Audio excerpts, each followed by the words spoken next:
morning. I'd like to call this special work session of the Southampton Town Board to order on this 20th day of May, 2022. Please rise if you're able and join us for the Pledge of Allegiance. I pledge allegiance to the flag of the United States of America and to the republic for which it stands, one nation, under God, indivisible, with liberty and justice for all. Please be seated. Madam Clerk, would you read the special work session meeting notice followed by the roll call? Certainly. Members of the Town Board, special Town Board work session, Friday, May 20th, 2022 at 11 a.m. Please be advised that pursuant to Section 62 of Town Law, a special Town Board work session will be held at Southampton Town Hall, 116 Hampton Road, Southampton, New York, on Friday, May 20th, 2022 at 11 a.m. for the purpose of the following: presentation of the town's affordable housing plan, update on the North Sea Beach Colony Beach Erosion Control District. Jay Schneiderman, Supervisor, Town of Southampton, dated May 17th, 2022. Supervisor Schneiderman. Here. Councilwoman McNamara. Here. Councilman Martell. Here. Councilman Bouvier is excused today. Councilman Bouvier has an excused absence from today's meeting. And Councilman Scavone. Here. All right, so the gang's mostly all here. We got a quorum. So we're going to get started. It's true. The first item on our agenda is the housing plan, and we're going to be joined by a number of individuals, including Janice Shearer, our Town Planning and Development Administrator. Kara Back, are you going to come forward, or you're going to be over there? Kara Back, who is our Director of Housing and Community Development. And I know we have some people in the audience as well. We started working on this housing plan probably a good year ago with, VHB? And we sort of started the conversation, not that we haven't been doing things all along for affordable housing, and we've looked at this issue in our comprehensive plan a number of times, and whether we call it workforce housing or next generation housing, community housing, whatever the term of art is, we all know that we have a crisis upon us. It's been this way for a long time, but it's only gotten worse as real estate prices have gone higher and higher and way outside the range of our local workforce, and people are commuting further and further distances, and or living in substandard conditions. And Assemblyman Thiel put forth a bill that we supported the home rule message for, allowing us to put on the ballot a change in the Community Preservation Fund, which is currently a 2% transfer tax. It would go up to 2.5% transfer tax on real property. That extra 0.5% would create this housing fund that we could use in a number of ways. Part of the requirements of the referenda, which will be, I'm assuming we're going to put it on the ballot for November, is we'll have to have a plan that educates the public or notifies the public as to how we plan to use this fund, which could be, I don't know, $10 million, possibly, maybe even more a year. So we have some interesting ideas as to how to apply those funds to try to make a difference and try to restore our sense of community that has been lost, sort of as victims of our own success. We've done, I think, a pretty good job of making this a desirable place. We've got amazing parks. We've got low crime. We've got relatively low taxes compared to other areas. And a lot of people want to live here. And it's supply and demand. We only have so many properties. We've zoned a lot of them 1 acre, 2 acre, 5 acre for groundwater protection. The land itself, even the tear downs are unaffordable. So it's we have to do something to sustain ourselves as a community if we're going to stay a diverse community, both, culturally and economically. So with that introduction, am I going to Kara first? Kara, you going to introduce the housing plan? Yeah, I'm going to introduce the housing plan. We'll talk a little bit about the community housing fund within this plan itself. But this is the plan that VHB had prepared for us as part of the town's comprehensive plan. So the town of Southampton engaged VHB Engineering to prepare a housing plan as an updated element of the town's current comprehensive plan. Over the last several years, VHB reviewed relevant policy, planning documents, census data, and engaged directly with the public through public forums in each of the hamlets in order to define the town's housing needs and goals. From this collected information, VHB prepared a list of recommended actions to implement these goals. As we know, housing affordability is a critical issue in the town of Southampton and essential to the sustainability and growth of the town. High demand for seasonal and second homes has driven up the cost of land as well as construction, which places single-family homes beyond the reach of our local moderate and middle-income families. The pandemic has only further increased the demand for housing in our area, driving up costs even further. Additionally, Southampton has a limited supply of rentals and smaller housing units for the same population. Only 22% of properties within the town of Southampton are rental units. Southampton's population is growing while aging and becoming more diverse, a trend anticipated to continue over the coming decades. So what are some of the benefits of having sufficient affordable housing? As we know, it strengthens the town economy by ensuring that employees have better access to homes near their jobs. In turn, when employees have better access to jobs near their homes, it lessens traffic, which we know is a huge issue here on the East End and which some of us experienced this morning. Employers have access to the best and most skilled employees. The best and most skilled people will want to live here if they can afford to live here. The spending of resident income stays within the community. Earnings people make in the town will be spent in the town if they live here. It supports the town residents of all ages and stages of life. Young people just starting out. Our children are being educated in some of the best schools around. They go off to college and they can't afford to come back. Having housing that our young people can afford will enable them to return to our area.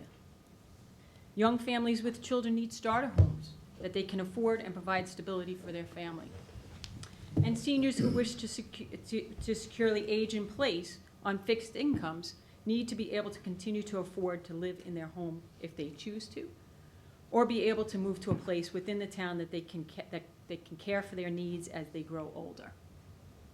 And another benefit is it improves and promotes neighborhood character and stability. Okay, the next slide shows the Federal Department of Housing and Urban Development figures which just came out last week for the area median income. We consider 80% of the area median income low moderate income. So you can see for a family of four, $117,000 is considered low moderate income.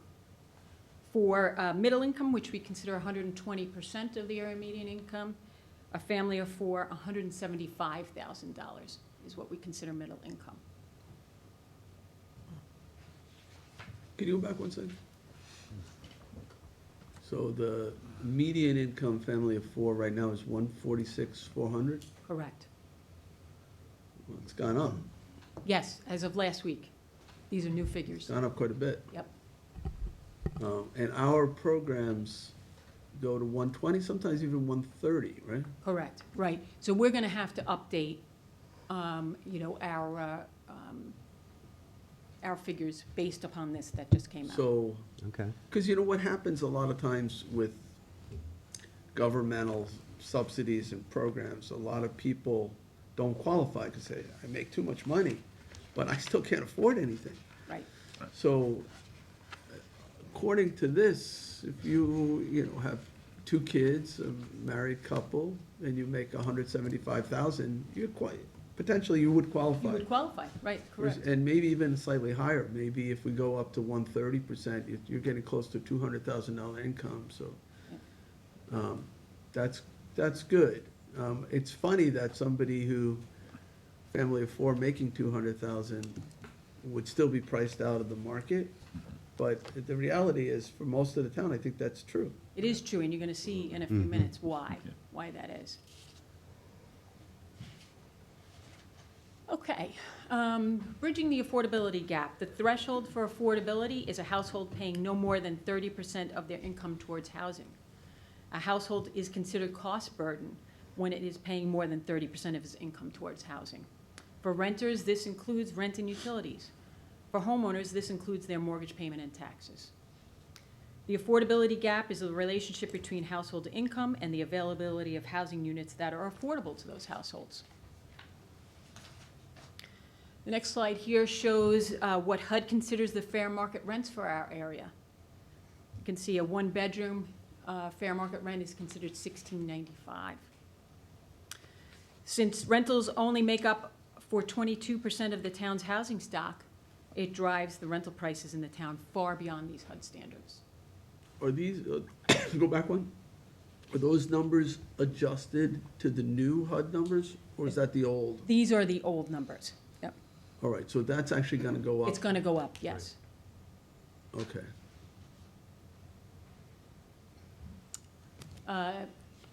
Some of the existing demographics and housing trends. 55% of renter households in Southampton are cost burdened. Compare this to 50% in Suffolk County and 44% statewide. So this is a clear reflection of the rental prices charged within our town.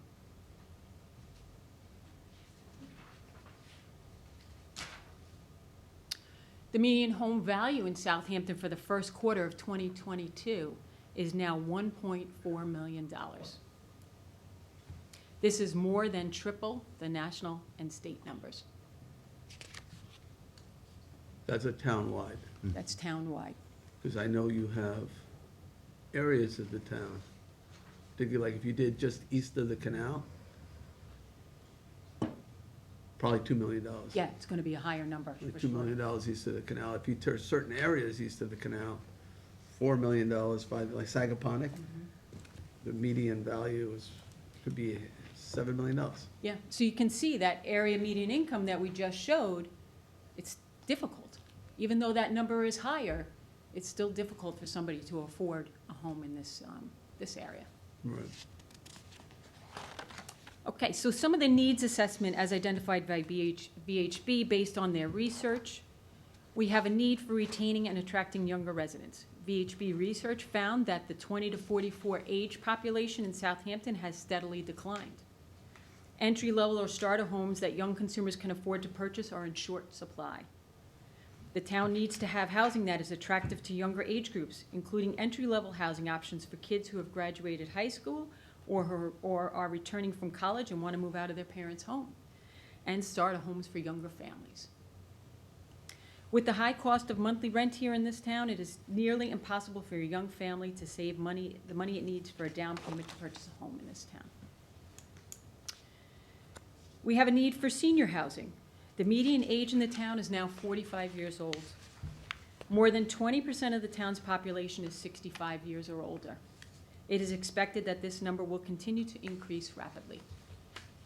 With more than 20% of the town's population being 65 years or older, VHB's research found that there is a need for a mix of housing options for seniors, whether it be options that allow seniors to continue to live in their home on a fixed income, an assisted living center, or a skilled nursing center. VHB also found that there is a need for employer-based housing, and they identified two types. Smaller unit seasonal housing is needed for hospitality and other industries that are commonly associated with resort communities. Employer-based year-round housing is needed for medical, educational, retail, agricultural, municipal, and not-for-profit employees, as well as volunteer emergency service workers who are vital to our community. VHB also found that there's a need for smaller homes for smaller households. VHB's research found that townwide, almost 29% of residents live by themselves. With 70% of the town's housing units having 3 or more bedrooms, there is a need to have different, smaller housing types within the town. Doesn't what you just say create a great opportunity for accessory apartments? I mean, if you have so many people living by themselves in 2 or 3 bedroom houses, Yeah.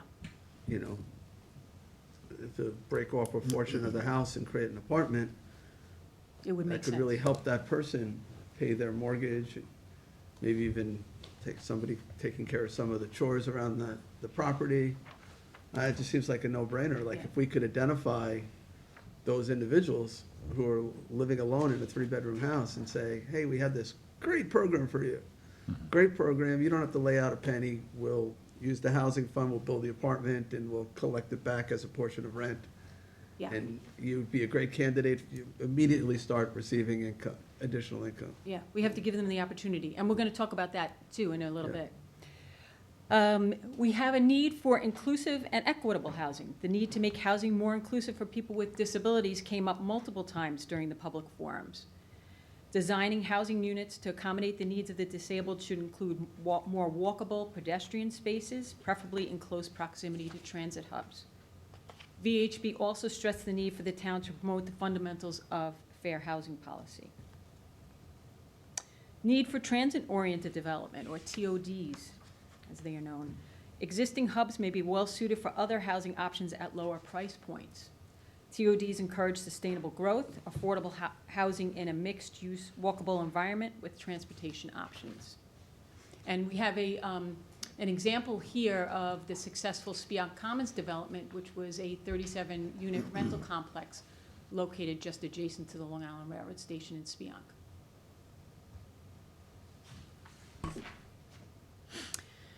Last but certainly not least, the need to protect Southampton's look and feel. Throughout VHB's survey of town residents, it found that it is very important to the people that the town's historic character and its look and feel be preserved. VHB noted that Southampton will need to find creative ways to support the needs of lower income and the younger population while keeping that look and feel we already see throughout the town. Here is an example of a manor home with 4 2-bedroom units that keeps that historic character. So hold that for a second. So they enter through a central door, then there's like a hallway, and there's 4 apartments, probably 2 upstairs, 2 downstairs. Correct. And that looks like a traditional Southampton house. Yeah, looks like a single family. But currently under zoning, you can't build that. Typically, if let's say you had a 1-acre lot, the only choice you have is 1 house, single family. So you could build your 8-bedroom home, but you can't build that. Right. And that could actually have, with an IA system and solar panels, potentially less impact than 1 home. Right. And still have 8 bedrooms. Still have the same number of bedrooms, yeah. Yeah, still have 8 bedrooms, 2 in each apartment. But that's not allowed, so that's something we'd have to create potentially as an option for people. Maybe it doesn't make sense everywhere, but on a 1-acre lot, 2-acre lot, that's gonna only have 1 house. It was zoned 1 acre or 2 acre to protect drinking water, years ago. But with these IA systems, you can manage the nitrogen that way. So it's an option. It's something we need to look at from a zoning perspective. For sure. And I think, the private sector then might opt to build something like that rather than a single-family home. Without even any subsidy, or if we could create a subsidy for it to incentivize it, might be an approach. But it's a nice example of that picture, because that's what we see all over, but with just 1 family. Right. And that would be a, $5 million home pretty much anywhere in town. Okay, so we talked about the town's needs. Now let's talk about the goals that VHB outlined. VHB prepared a list of 5 goals to address the town's affordable housing needs. 1, alleviate the housing cost burden. 2, provide housing options for all. 3, promote creative housing opportunities. 4, encourage transit-oriented development. And 5, provide more affordable housing options in housing stock. Okay, goal 1, alleviate the housing cost burden. The proposed Peconic Bay Community Housing Act is the most likely way to accomplish the goal of minimizing the housing cost burden in the town. The act authorizes each of the East End towns to create a community housing fund. And we'll talk more about the Community Housing Fund in a moment. Goal 2, provide housing options for all. Provide more housing options for the town's senior citizens and for the physically and developmentally disabled persons. VHB recommends that the town look at the needs of its expanding senior citizen population and assess the inventory of housing options that are available. VHB also recommended that the town ensure that its zoning allows for ample and appropriate locations for these housing options. VHB further recommended that the town monitor compliance with fair housing laws to ensure that equitable living conditions for all renters and home buyers, regardless of their race, limited income, education, or legal status. Goal 3, promote creative housing opportunities. More than 88% of housing units in Southampton are single-family detached homes. VHB recommends that the town support projects that introduce smaller and middle-market housing that creatively maintain the look and feel of the community. Goal 4, encourage transit-oriented development. VHB recommends the town craft a TOD vision plan to support projects in conjunction with well-suited transit locations, like the example we showed for Spiak Commons. VHB noted that much of the town is not suitable for mid-density and mixed-use development, but suggested that there are railroad and bus stations that might potentially be well-suited for it. Goal 5, provide more affordable options in housing stock. VHB recommends the town establish a framework for supporting a greater rental housing market. Currently, only 22% of the total housing stock are rentals. And rental housing plays a critical role in the growth of a community. Low, moderate, and middle-income families often rely on rental housing to establish themselves within a community before purchasing a home. In addition, VHB recommends growing the smaller housing unit market that is more affordable by design. Okay, so we just went through the items that VHB found that the town needs to address in order to alleviate its housing crisis, all of which need funding. The Community Housing Fund is one resource where the funding to address these needs can come from. So what is it? The Community Housing Fund legislation was signed into law by Governor Hochul late last year. The legislation enables the 5 East End towns to establish a transfer fee on real estate transactions in order to create a completely dedicated fund to address housing. It works much like the CPF transfer fee, but there are some differences which we'll go through. But the law does not just permit the town to establish a transfer fee. The voters have to decide whether to enact the fee, and they will see this on the ballot in November. How will it help? The Community Housing Fund is a substantial tool that will provide the town with a revenue stream on a revolving basis to assist in alleviating the housing crisis. Who will it help? First-time homebuyers who are either town residents or are employed in the town are eligible for financial assistance to buy their first home in the town. Businesses who want to create affordable housing opportunities for their workforce. Existing homeowners who may want to renovate their home to include an accessory apartment. Home buyers purchasing homes for less than $1 million. These buyers will actually pay less since the CPF transfer fee will be reduced for these buyers. I'll show you that in a moment. The entire Southampton town community will also benefit from the additional affordable housing the fund can provide. So where does the money come from? Similar to CPF, the money is derived from the sale of real estate transactions within the town of Southampton. The fund will be financed by a combination of state and local funds, including a 0.5% supplemental real estate transfer fee paid by town home buyers. Who pays the fee? Similar to the current CPF fee, only new purchasers of homes will be subject to the fee. Sellers of existing homes do not pay a fee. Also similar to CPF, first-time homebuyers are exempt from paying the fee. The legislation raises the current CPF exemption from $250,000 to $400,000. Those households buying a home for less than $1 million will actually see a reduction in the transfer fee. The next slide shows us, it's a chart that compares the current CPF transfer fees paid versus the proposed fee, which will include the 0.5% transfer tax.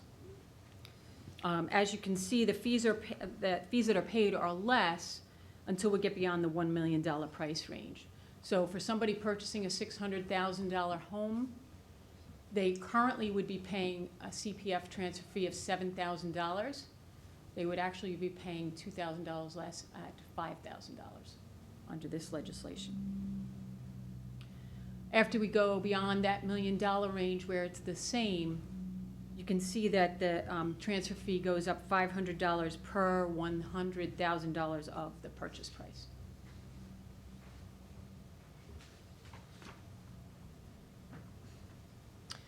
So how can, under the legislation, how can the Community Housing Fund be used for affordable housing?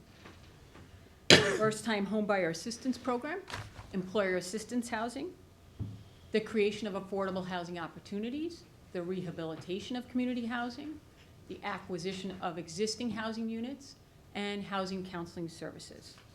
Let's take a look. The town will be required to come up with a budget based upon the revenue anticipated to go into the fund and a plan on how the town will spend the money.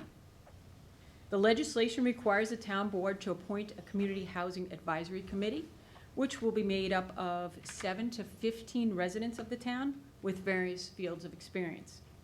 The committee will make sure that the fund money is being spent in accordance with the housing plan.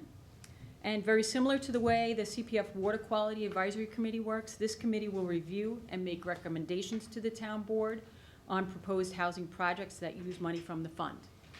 The committee can also assist in the development of a project, review and prioritize proposed projects, and offer advice and recommendations to the town board as necessary. So these are some of the ideas that the town is looking to include in the housing plan, and we would like the public to comment on these ideas at or prior to the public hearing that will be scheduled on June 14th. The First-Time Homebuyer Assistance Program. The First-Time Homebuyer Assistance Plan will be the town's primary focus. It will allow the town to provide low or no interest loans to first-time homebuyers. Traditionally, we know a 20% down payment is needed in order to purchase a home. The First-Time Homebuyer Assistance Plan can be used to assist a first-time homebuyer who otherwise qualifies to purchase a home, but who just cannot save up the more than $100,000 that is needed for a down payment to buy a home in this town. The town would be able to give no interest or low interest loans to homebuyers, which would then be paid back to the fund when the home is sold or transferred. So who's eligible? First-time homebuyers who live or work within the town of Southampton. Current income does not exceed $155,000 for 2 people or $181,000 for 3 or more people. The property will be selected by the home buyer. It can include a 1 or 2 family home, a townhouse, or a condominium. The property must be located within the town of Southampton, and the current purchase price cannot exceed $1,079,000. Those are current figures for the income and for the purchase price. They're based upon the Sony May figures for low interest rate mortgage program, which is what is required under the legislation. The town is considering ideas in an effort to encourage fire and EMS volunteers by prioritizing active members for the program and providing credit towards the loan payment for years of service. Next, employer assistance housing. The fund will enable employers to create housing that is affordable for employees of local businesses, including the town's essential medical and other workers. 3, the creation of affordable housing opportunities. The town may use funds to provide financial assistance to produce community housing units in conjunction with a public-private partnership. The funds can be used for the purchase of land and to also pay for costs necessary to develop the land into homes that will be sold at affordable prices. The town has already worked with some great not-for-profit corporations to create the development, such as Sandy Hollow and Spion Commons, and also Habitat for Humanity and the Housing Authority, who are currently building several homes in Riverside. Is that the category that I mentioned before in terms of building out an accessory apartment? That would be the creation of housing opportunities? I think that's going to come under rehabilitation, and we can talk about that in a minute. The fund may be used to rehab existing properties for conversion to community housing for sale or rent. This may include financial assistance to residents to create affordable accessory apartments under the town's accessory apartment law. These funds can allow the town to provide low-interest loans to homeowners who may want to create an accessory apartment in their home for extra income, but can't afford the construction costs. A program such as this may allow a senior citizen on a fixed income to remain in their home. Next, 5, the acquisition of existing housing units. The town will be able to acquire existing housing units for the production of community housing for sale or rent. A program such as this may allow for the purchase and rehabilitation of abandoned zombie homes to be resold to new qualified home buyers, eliminating blight and a rundown structure in an otherwise beautiful neighborhood. And last, housing Before you go council. on to the last one, under the acquisition of existing housing units, almost like as a subcategory, you know, you mentioned these zombie homes, but we ought to have like a foreclosure prevention program. Because you have people who are living in this community who end up losing it because they can't pay their mortgage, they can't pay taxes, but you have basically an affordable unit Yep. that the market has created, but the person is being driven out by high costs of utilities, high costs of, you know, gasoline, whatever it might be, high costs of living.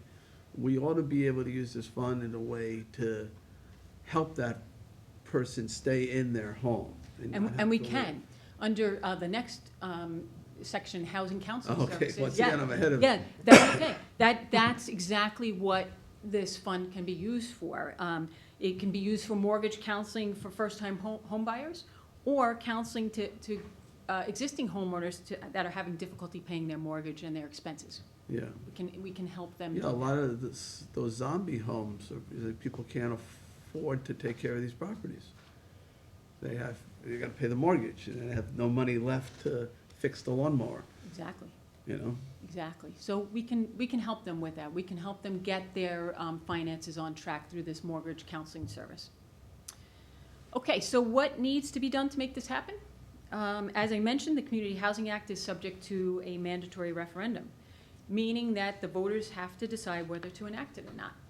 The referendum will appear on the voting ballot in November. So we have a timeline here. May 20th, today, we have the presentation of the draft housing plan. The draft plan will be available to the public following this work session.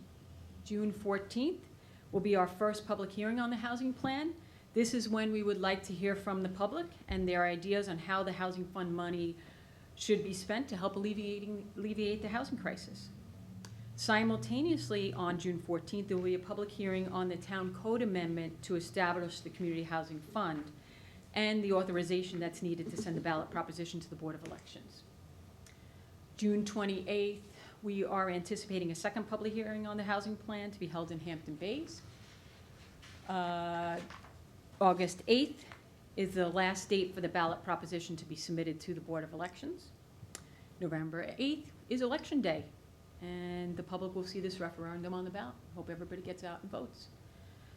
January 2023, the fund becomes operational, and April 2023, the real estate transfer fee is imposed.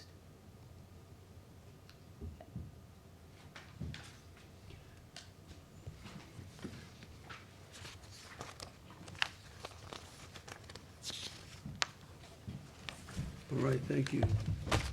Any other questions for Tara? Yes.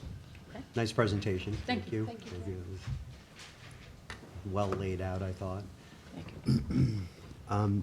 When do you suggest that we create the advisory panel? Do we have to do that before the legislation, or before a public referendum, or after? Yeah, under the legislation, it's not required to be done prior to the referendum passing, but the committee that you will be appointing does have to review a housing plan and make sure that the money is spent in accordance with that housing plan, and money cannot be spent until that board is appointed. Okay. And what we saw was a draft of, kind of an overview of the housing draft, and this is, what exactly is this document for everyone? So this housing plan is the plan that VHB compiled through all of their research and through their public forums. It is a draft plan that the town board now has to consider for adoption. it will become part of our comprehensive plan. Right, our guiding document, which all of our zoning code and housing policies will come off of, right? Correct, yep. Okay, good. I think in some of our public hearings, I think it would be good for the public to know our current housing projects that we have now. You know, how many units we have.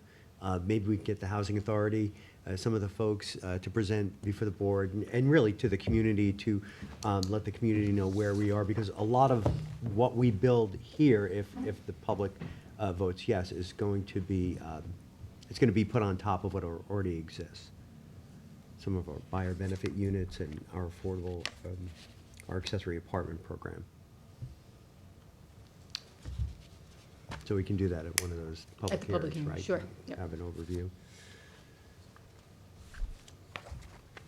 Okay. Janice, was there anything you wanted to add? I would add just that any plan, which I think this is really great in terms of we need to do all of these, there's no silver bullet, as we all know. We have to take multiple approaches, and there's many layers. And you're seeing this in real time as you're reviewing zone changes for affordable housing at the same time that this is happening.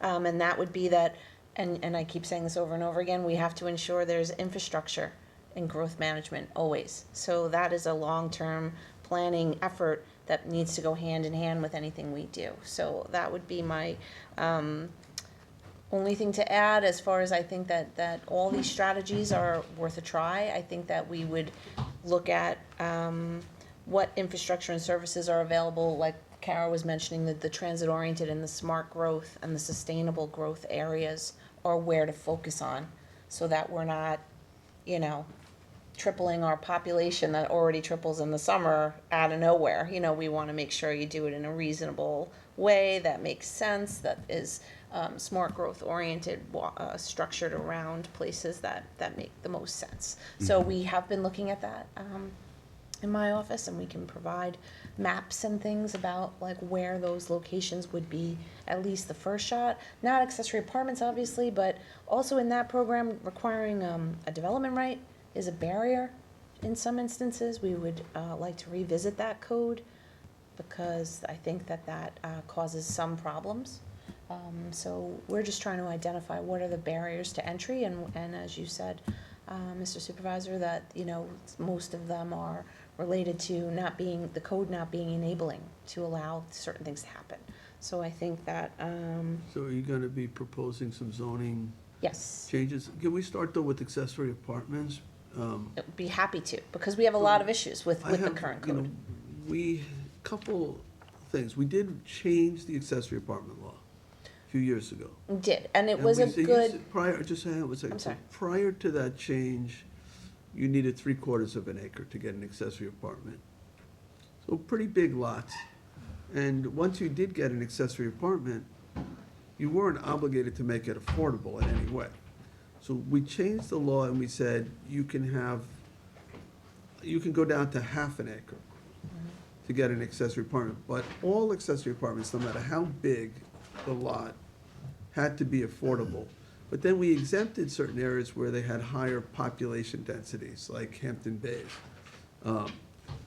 So is it, and we also required the distinguishing of sanitary credits from land preservation. Like 1 unit, for 1 accessory apartment, we would wipe out a credit that could have been used for a whole house.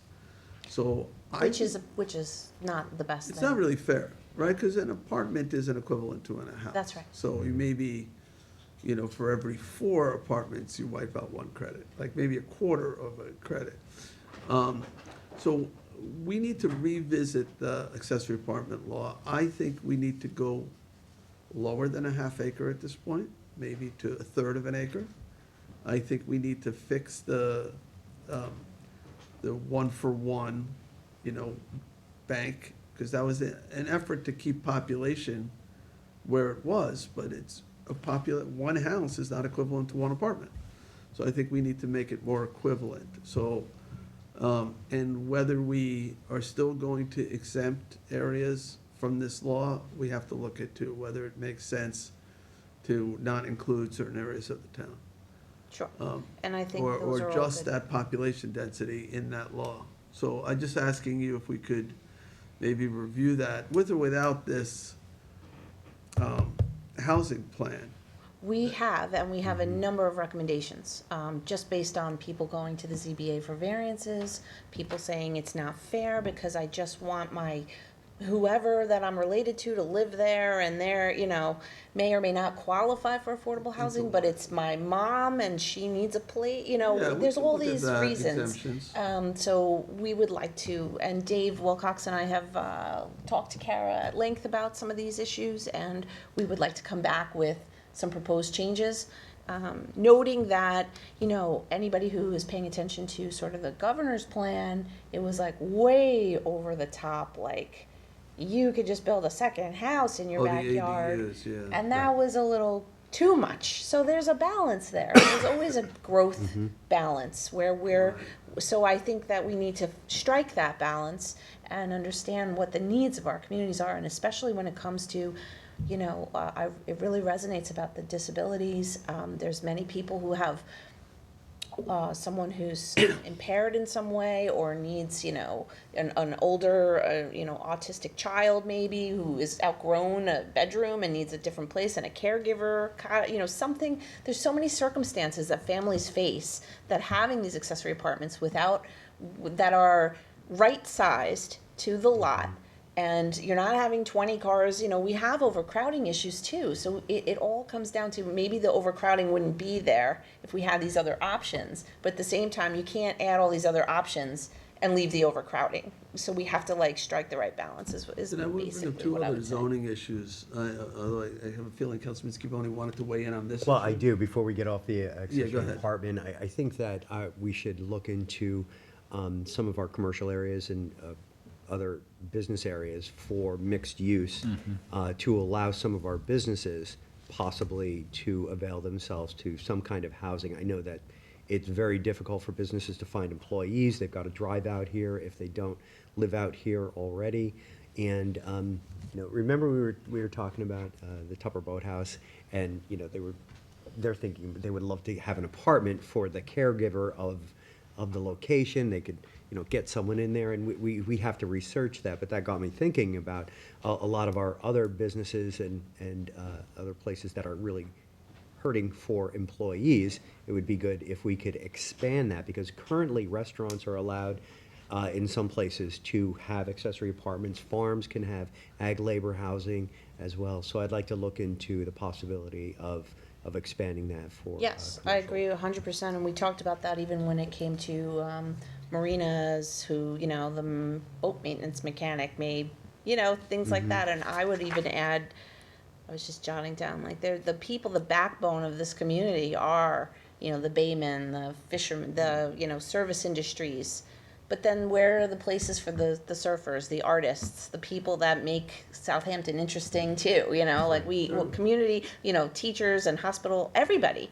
But we need those communities to be established, not just, anonymous homeowners that no one sees. We also need those other places for all Right. these other various people. And these are people that would live and work in the community. Right. If they had their place of residence secure, they would probably volunteer for the ambulance corps, the Little League, or give back to the community in other ways. And I too. think having those, for a business to be able to, in their offering package, be able to offer some level of housing, either on-site or elsewhere, is highly valuable in terms of attracting talent. Yeah, we have. Good. Councilman Scavone mentioned that restaurants, there is a provision in the code. So I was talking to a restaurant person the other day who is trying to take advantage of it and can't, because it has to be in the main structure, can't be in an accessory building. So maybe we might want to look at that too. Why Right, not? so we had, Why not take an accessory building on the same property and allow for an apartment in it for restaurant workers? exactly, so we pulled out every code that speaks to density incentives or affordable housing or combining, and we're gonna look at all of those things and see how we can adjust it. But I stress being mindful of the fact that, you know, you gotta balance the growth always with the infrastructure and with the ability to, you know, service. You know, do, some- but, oh, Okay. sorry. But like growing up, you know, I had a lot of friends that their parents were able to leave them either a home or a piece of property, and that just doesn't happen in Southampton anymore. So it's hard to say to a parent, right, you have the property and you have the land and you would like, you know, if you live in Southampton, here's money, we can help you build an accessory apartment for your child so they can stay in Southampton. But if you live in Hampton Bays or East Quogue, that option is off the table for you. Because So, of the accessory. apartment. exactly. It's really So I think difficult we to need even to- regulate this census place situation that we have in that code, so I would recommend looking at, so, you know, Hampton Bays is a very special place, and it has high density historically, and we're trying to accommodate some smart growth in the downtown, right? But it's always been that, at least for the time I've been here, Hampton Bays goes, we're not as, you know, we're more dense than Bridgehampton. And I don't think the comparison, we know we need east of the canal housing, no question. But I'm saying, you have to look at it in terms of its own context. And you have to have opportunity. And have opportunities for oversized lots or different, you know, downtown, funnel the development in a place where it's walkable. So it just has a different strategy. So I agree with you. I wouldn't take it off the table entirely. It has to really be context specific. So if you have a tiny little lot, then you're kind of out of luck. But if you had an acre in Hampton Bays, it may work out. So it Well, just comes I down to think that's where a you good are. point. You know, when we made it, there was no funding attached to it. Now that there is. Now there's funding and of it course, becomes right. I would you know, hate to Why preclude can't I, anybody from an you know, option like that, especially Right. if they have the land area. why couldn't I, you know, provide for my child just because I don't live, That's right. Right. Particularly if It has it's to in an be fair. existing dwelling. yeah. You're not adding on. No, but the transit-oriented development, I mean, I understand it. It's just so limited here until we get, you know, if you look around our train stations, it's where, you know, unless you're really changing the character of that area or you're adding to it or you have somebody that's ready to do new development, that's hard, and I think we've lost a lot of our bus routes, so I like the idea of having it transit-oriented. I feel like Southampton is always going to be vehicle-based. It's just the way it is.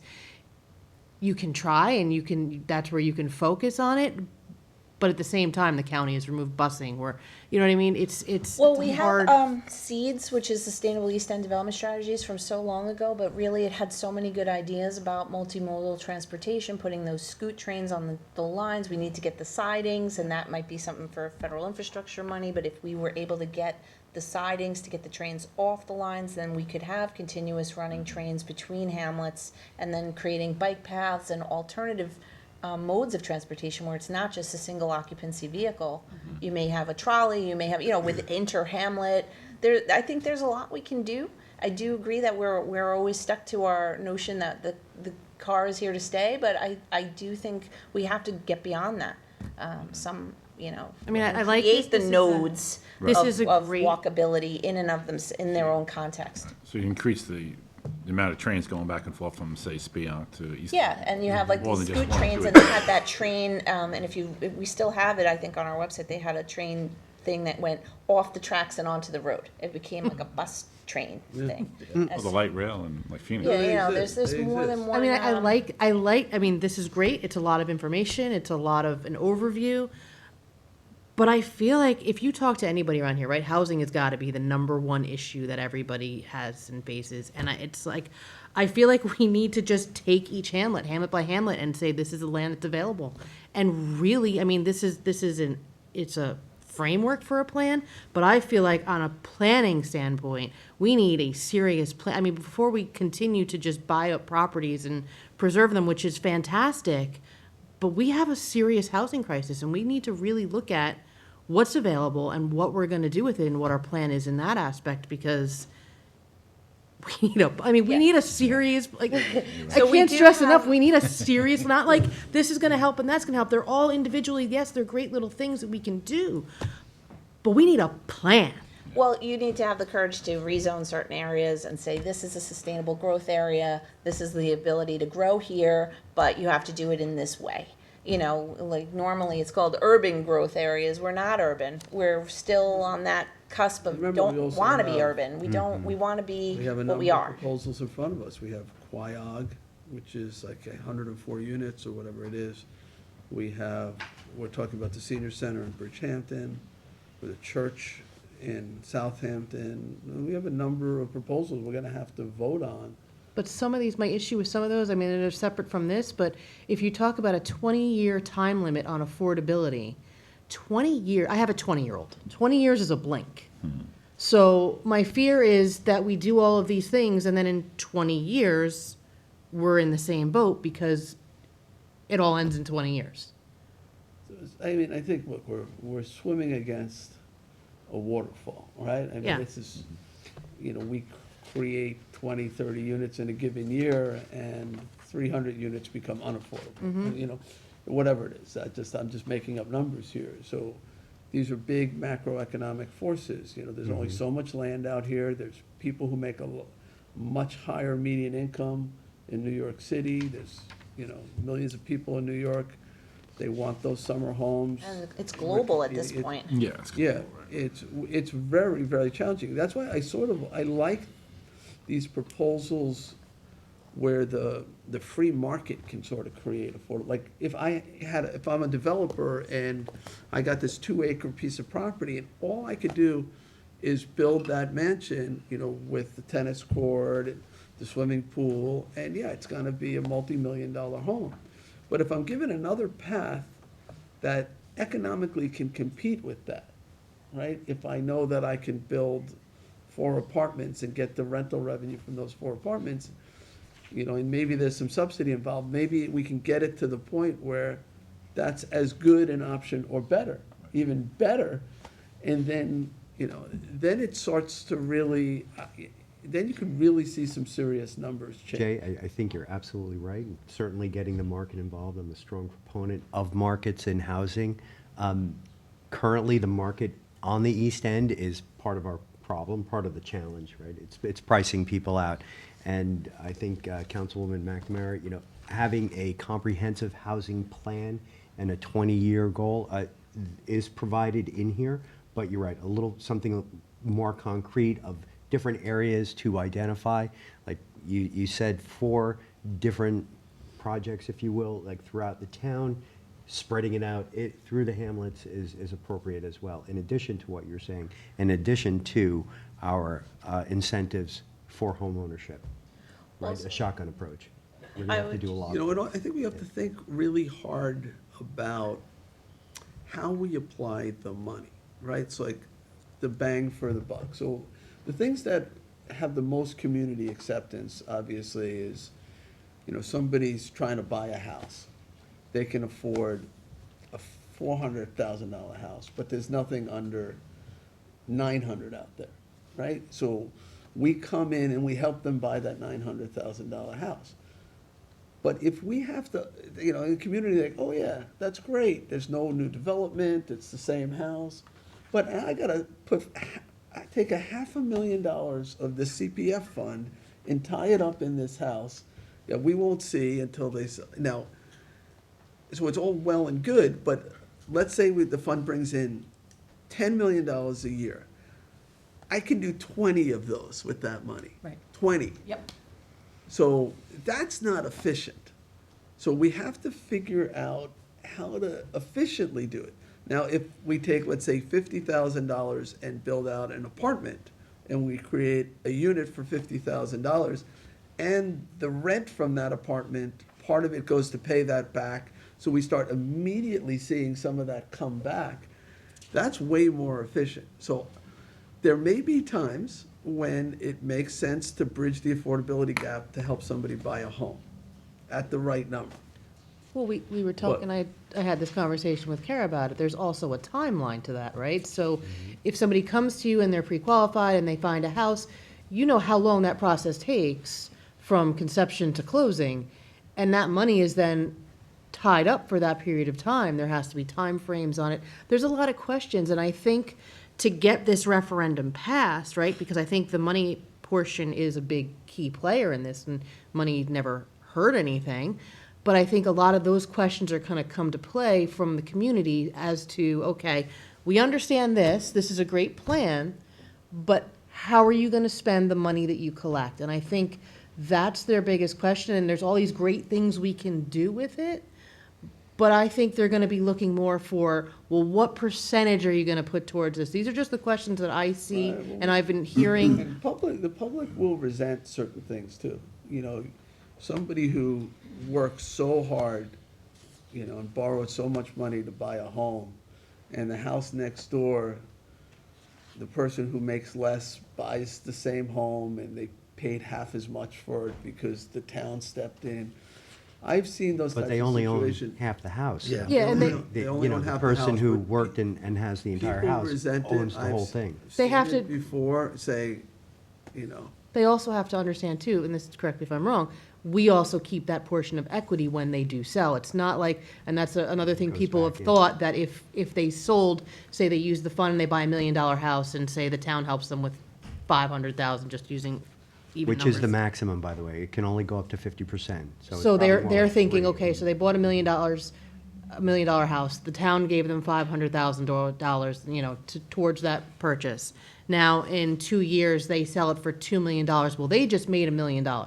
They don't understand that the town will get half of that equity because we had half of an Well, interest it in depends on it. how we structure it. And everything, I think, because there's so much money involved and so many questions, you know, how did that person get, who did they know? Like, you know what I mean? Like, were they able to buy that $1 million house when they only make $200,000 a year? That's why we have to have so much transparency here. We have to have yeah. the public lottery system. We have to have outreach to make sure that, you know, everybody is aware, everybody who might be looking for housing is aware of, you know, when there is a unit being made available, so. And there's stipulations too. I mean, I got a Sony May mortgage on my first home, and it was, I remember I had to sit down and take a budgeting course to qualify for that mortgage. They made me take a test and the whole thing. It was like I thought I was like, oh, I'll just watch this webinar, and it was, I mean, it was an involved course, and it was a test at the end, and Oh, I like if I didn't pass that test, they were not giving me that I mortgage. like it. I don't know if I'm sold on 50% of the house price. I do believe Yeah, not either. that my biggest thing is down payment assistance. Yeah. So it's that 20%. I mean, if you take an average young couple now, they're probably paying $2,500 or $2,800 a month in rent. Okay, $500,000 mortgage right now is about $2,400. So if you do the math there, maybe we're lending them $150,000, say on a That's more like it. $600,000 or $700,000. That feels better. I think that, to me, feels better. We can extend it more, help more families, you know, that way. And the TOD, for me, in Hampton Bays, you know, we're close to the train station. I would love to see apartments downtown. So many of the seniors I know, it's cash out. We can no longer downsize. We can't afford the upkeep of our house anymore. We can't afford the extras. But I'd love to stay here. Yep. You know, I want to walk to the drugstore, walk to King Cullen, and I still want to go to the beach. I've worked here for 50 years. I've never been to the beach. I want to enjoy the Hamptons, you know? So if they had a place that they could stay and others could stay close by, you know, it's a big asset to the town. I know we don't have that opportunity in all places. And the idea of 4 units in one building on a regular, you know, street, I almost jumped up and down. I mean, to me, that makes Fantastic. more sense than a lot of things. That's great, Yeah, because for we have apartments, lots of yeah, examples, loads of plans. This never got any traction in the past, but I'm so happy to hear that the board is interested in this, and you don't have to wait for the referendum. We don't. We Let's could start create the bringing zoning this for stuff that. forward.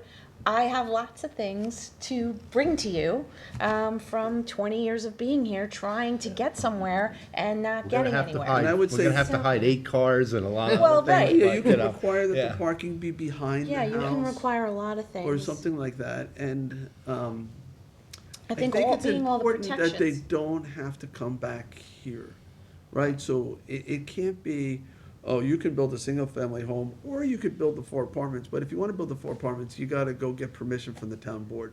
And then we have every neighbor, you know, saying, no, we don't want that. I think it's gotta sort of be an as-of-right thing. You know, you don't have to go to the zoning board, you have a choice. You could do the single-family home, or if you want, you could build the 4 apartments. Right. you know? And in certain locations. In that certain makes sense, locations where it that are makes big enough sense. to accommodate that. Well, we'd have to figure it out. Yeah. But don't make it so onerous and so politically charged that it never gets off the ground. Right, and we also have really nice examples of cottage housing plans for like small communities, little cute cottagey type, reminiscent of the fisherman cottages love and that. things from the past. Like an where artist we can- colony, Yeah, right? like an artist colony or a small development. We were talking about like where to do that as a showpiece. Like, as you know, I just wanted to say that the biggest problem with affordable housing developers is that form follows financing. So the state will only finance you for these big mega complexes that nobody wants. And what we proved with Sandy Hollow and Spionk, Dave Gallo was able to tie those two developments together, even though they were in two different locations. So we had a more contextual development in each location, 28 and 37, instead of 75, 100 units, and everybody's mad. So everybody said, at first people were annoyed, and then they were like, this isn't that bad. We can accept this if it fits in. I don't even The think. Sandy though- Hollow was our example of how to do this with the Manor House. I don't think you need subsidies on and that idea of taking, let's say, a 1 acre lot instead of building the big house or the 4 apartments, but let's say a few little cabins on it, maybe 6 little cottages on it. Right. 1-story cottages. You don't have to cut very many trees. They can share a parking area. Right. They can share a playground or whatever Community it is. garden. I think the numbers for that, the rents, when you add up those 6 little cottages, will be equivalent to the rent you would have got from the big house. Right. I think the numbers will work. We can run them. Well, we can do So, this as a. And then if you don't have to do this, public subsidy, I think then, you don't have, it can be really for local people. We could figure it out. And you could have it artists, you could have it healthcare workers, you could have it school teachers, whatever it might be. We're You just a could- mixed bag could of have a all theme different to town it. employee, different employees throughout the town. Yeah. Whatever And, industry you're in. Little cottages in the woods, nicer than the one big McMansion to me. Exactly. We can really, I think, show, once again, Southampton always has its leadership in sustainability and, progressive ideals of, how to do it, and I One IA think we could do system. this. One I think we IA can. system servicing all 6 cabins. The only other thing I would Love that. mention is there's an ongoing stigmatism with being, rentals. That you don't have the pride of ownership, you shouldn't be renting here, and that's an older notion. And I would just point out that younger people don't want to be house poor. They don't want to be cost burdened. They want to be able to go out to dinner. They want to be able to get a plane ticket. They want to be able to do things with their life, and so they don't always want a mortgage. So home ownership isn't the only thing, and I just would point out I that also- you're not a bad I person also if you know a lot want of to younger rent. people that don't want to buy need because they rentals. don't want to Right, have but I to hear this mow a over and over lawn again. You or read it in the take care of the paper. plumbing or. Yeah, Right. yeah. Yeah, well, that little cottage complex we just talked about, I mean, it could be rentals, or it could be structured as a condominium or a Right. co-op, or there's different ways, so you actually do own it. Very affordably. We were at the ambulance groundbreaking, and they told me that one of the newest members of the ambulance corps is from the Sandy Hollow Apartments. That's So, fantastic. That's good. That's great. Giving back to the community, yeah. I always imagine this story about, somebody who was opposed to affordable housing and didn't want a complex being built and fought against it, and then it gets built anyway, and then, years later, a person's having a heart attack, and the ambulance comes and revives the person, and the guy then wants to say thank you to the person who saved their life, and they track it down, and the person lives in the affordable housing complex that they fought against. It just to sort of underscore how important it is to be able to create opportunities for our volunteers, for the people who we depend upon to save us when we're in trouble. Everything, you want your car fixed, you gotta have an auto mechanic. Auto mechanic's gotta live somewhere. You want your hair cut, you gotta have a barber. The barber's gotta be able to live here, And it's sort of nice when the school teacher can come to the play at night at the school. It just helps build a sense of community. And, I like the term community housing. You know, looking at the area median income at, you know, for one person, $90,950. You know, we're starting our teachers at $50,000. And, you know, think of what we pay folks here at the town, or, you know, in different businesses, or, you know, service industries. So, you know, the people in these, in Sandy Hollow, you know, they're members of the community. They're us. They're, Yep. So, no, this is a great conversation.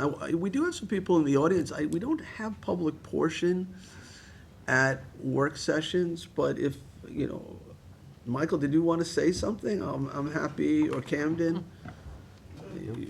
I'll give you the microphone if you want to approach the board. You've never been shy before, whatever. We're just happy we have a plan. Jamie, if you want to say something. Michael's got to take the opportunity. Our local YIMBY.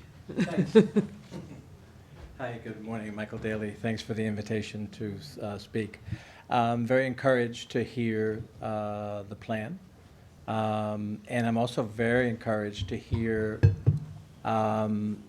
talk about adjusting zoning in ways that are going to help accommodate some of what we need to do to create more housing. Because with all the money in the world, if we don't adjust our zoning, if we don't make allowances for more multifamily, even if it's duplex or triplex, so the manor houses are just a beautiful idea, but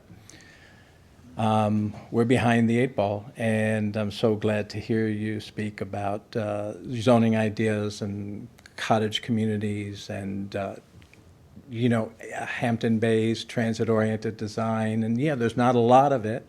We just lost the opportunity to do some TOD in West Hampton with the developer there is going to be building some luxury homes. And he actually does, I can't remember the name of them, but they do, they've been doing some affordable housing western Suffolk, but they're now they have a plan in to do and that would have been a great TOD location. So we're really behind the 8 ball. That's in the village, right? It's actually, is it in the village on Railroad Avenue? Yeah. Yeah. So, And Michael, on the zoning issue, one thing we didn't talk about, but Janice has been working on mixed-use zoning too, yeah, to give people you know, on a commercial property, you know, right now you can't mix residential and commercial. We're trying to create that so that you can. that would be smart. And I'll tell you also, as a member of the zoning board, we consistently, and as you know, we consistently have, Janice, variance requests for accessory apartments that people have to go through kind of, for them, extraordinary measures, hiring attorney, going to apply for the variance, the expense of it, that, you know, takes some of the joy out of it and prevents people from actually coming for variances, which is why we have such a huge shadow inventory of unpermitted. I don't call them illegal, because calling them illegal accessory apartments is like calling an undocumented person an illegal person. You know, no person is illegal. People who have unpermitted accessory apartments are doing it typically because they really need it, or they need the income, or somebody in their family needs it. So if we make it more permissible, those will be able to come out in the light and become permitted, make sure that they meet safety, health codes.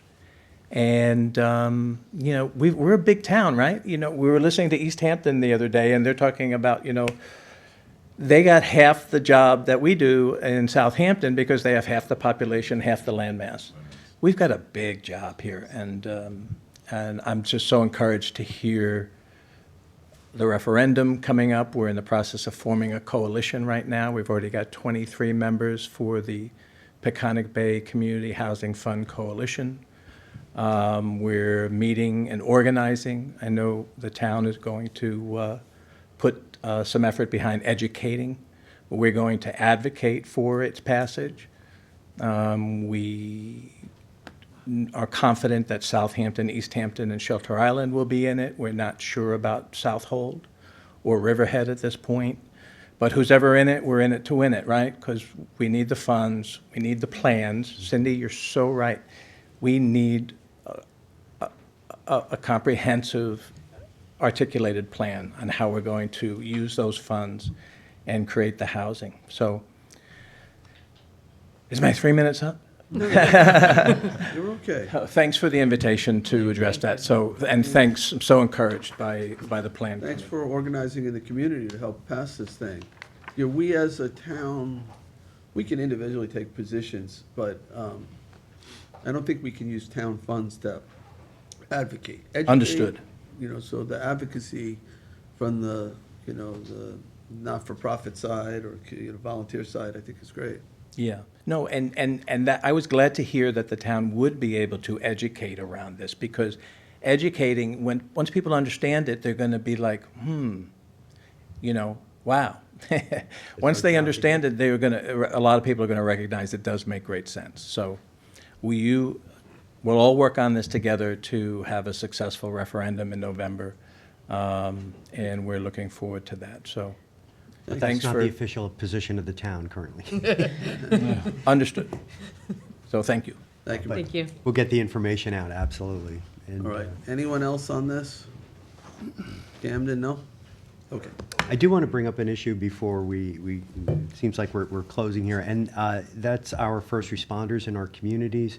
You know, there's language in here for first responders, volunteer first responders, you know, these folks who, you know, give up their time and talents and energy to go out and help the rest of us. You know, in addition to what we receive as far as fire protection and ambulance calls, they are also the social centers of our communities, they're business centers, they're information. You know, they are one of the, you know, the beating hearts of each one of our communities.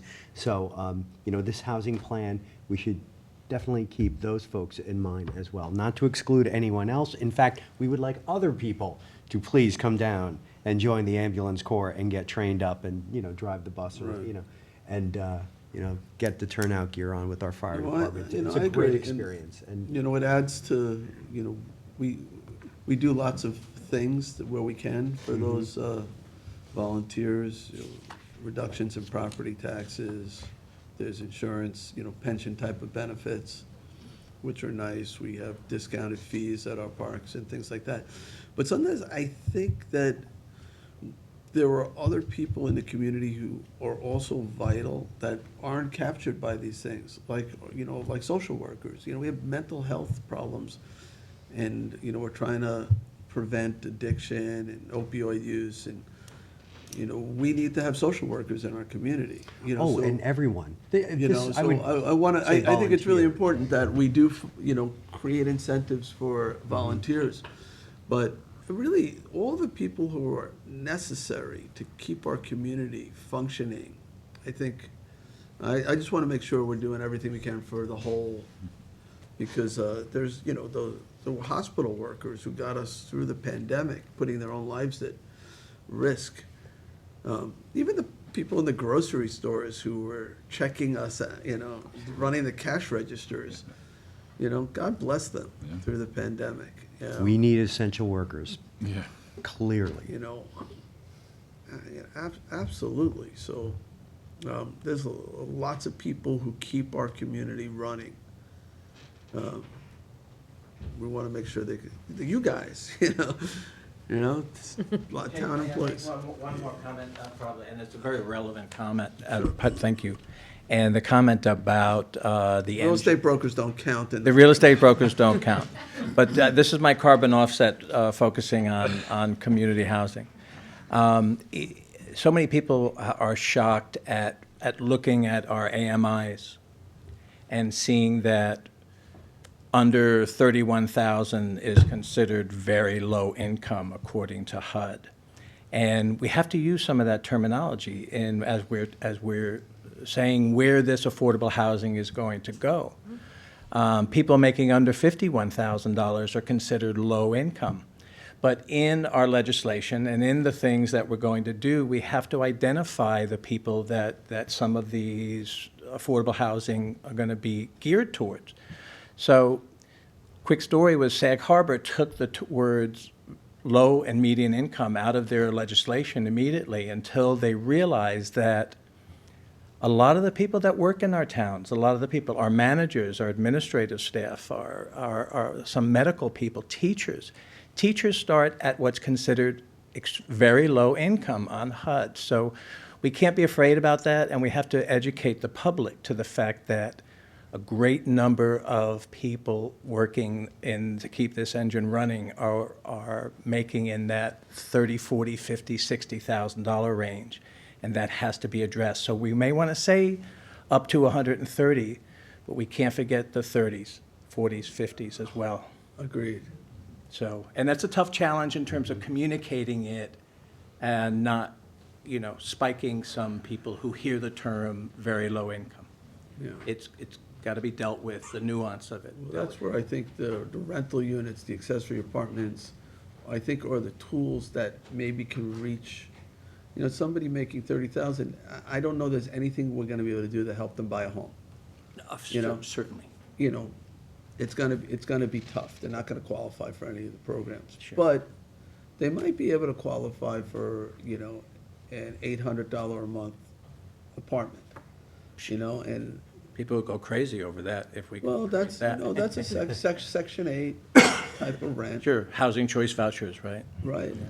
So, when there are those programs out there, and, we can help steer those people toward those Good. things. But Let's not forget them, although it's a tough conversation, we can't forget them. When I first started working here in 2003, I came here at, I think the salary was like between $40,000 and $45,000 a year. And I rented an apartment in the village of Southampton for less than $1,000 a month. And everybody had apartments. There was apartments everywhere. Yeah. And now that same apartment is like $3,500 a month. So it's crazy. I remember when I was East Hampton supervisor, and, it was, I had the salary of being East Hampton supervisor, but it wasn't enough for me to live in the community. And at the same time, the mayor of Sag Harbor was a woman, I forget her name, she was priced out, and the supervisor of Southold, Josh Horton, who's a friend of mine, was also struggling. So you had like 3 municipal leaders, none of whom could live in the communities that they were in charge of. It was like, this is a real problem. And this is going back 20 years. It's only gotten worse, So, I mean, the supervisor's salary is like 135, I think, something like that. Good luck. Exactly. You just can't. Good luck living in the community on that income. And that's a good salary. I'm not complaining. But when the people you depend upon to protect public safety and to protect public finance can't afford to live in the community, you got a serious problem. So, we do have to figure this one out, because you want talented people to serve your community and, Right. be on the town board, to run planning departments or housing departments, and, that's why we're doing this. That's why we're doing this. We're trying to figure out this. And not You know- stigmatizing any one group, like really, it's sort of like we always said that it looks beautiful. You would never, or even in a complex like in Watermill, there's affordable units in there. You don't know which ones are the affordable ones. Right. They all look the same, they all feel the same. So Right. there's They're not like, beautiful. oh, those Sandy are over Hollow is there. gorgeous. It's not like that at all. So, Beyond comment, those are beautiful units. that was our proof of Well-maintained. concept, that the mixed use works, that the, smaller development sizes that Yeah. integrate into a community, we could do it. Right, yeah, now when people complain that we're proposing affordable housing, we can send them to those communities, Yeah. which they didn't know were affordable, and you can say, oh, this is great, this looks like, it blends right into the community. Right. Yeah. So anyway, we're I've heard some gonna, early comments about increasing housing and creating more traffic. And I just wanted to kind of get the sense, what I think, and I'm not a traffic engineer, what I think is that if we have more of our workers living out here, they wouldn't be driving here. That's right. That is, Yeah, so I That- think the that is opposite the- is true of that, of what you were saying. Housing, increases traffic. No, housing will decrease traffic. I think that, because in addition to housing, the other big issue is traffic. I mean, Well, Well, that's if that the housing, infrastructure. if And that's the infrastructure, worker, that's, the lack of the Sunrise Highway extension that never got built back in 1968. Okay, I had to bring it up. But that's, we're all But- operating on this premise that the car is here to stay and there's never gonna be another option. Mm-hmm. Whereas if you create communities that have, sort of self-contained, like you can walk around, you only need your car in limited circumstances. You could take the train. but if the labor demand, if the jobs created east of the canal, if you had a higher percentage of housing east of the canal, of those people who are meeting that job demand, I think it would make a substantial difference in traffic. Yeah. I Substantial. do too, okay. Because there's only 2 roads over the Shinnecock Canal. And if you could get, those people are already here, they're just commuting in. The job, it's gotta be as many people here as there are jobs. And the summer people, that's a different story. I guess there's gonna be as many people as we allow, by inventory, but the number of the job demand sort of creates that traffic and that housing demand. And if we could meet that closer to where people actually work, I think it would be traffic reducing. I really do. They're already here. So, all right, anyone else? All right, let's move on. We're right on schedule. 12:30 is we have a different topic. Thank you for your work on this. Thank you, Janice. Thank you, Kara. Thank you, Karen. Thanks, everybody. Great conversation, everybody. See you soon with some zoning changes. Yeah. Janice, I don't know if you want to stick around for this next piece. It's up to you. It's on North Sea Beach Colony Beach Erosion Control District. You don't have to. Yeah, I'll be down with it on my computer, and if you just say Okay. come up, I'll be up. No, it's probably fine. This is Thompson Towers. Aram, you want to come forward? Kathleen? Right, great. Yeah. Is Marty Shea joining us too? This is, Thompson Towers, for veterans, a small house. Billy, you coming up? Nice.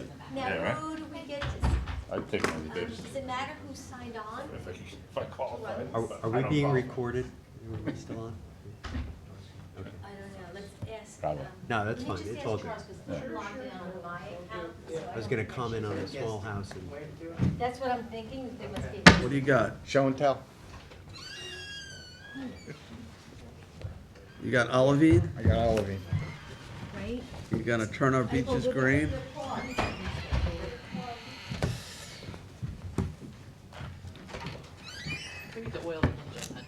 He's just gonna pause. Okay, thank you. Last time somebody brought us small containers, they were full of like pesticides. So how, We're not doing that. I was worried about what was in that bag.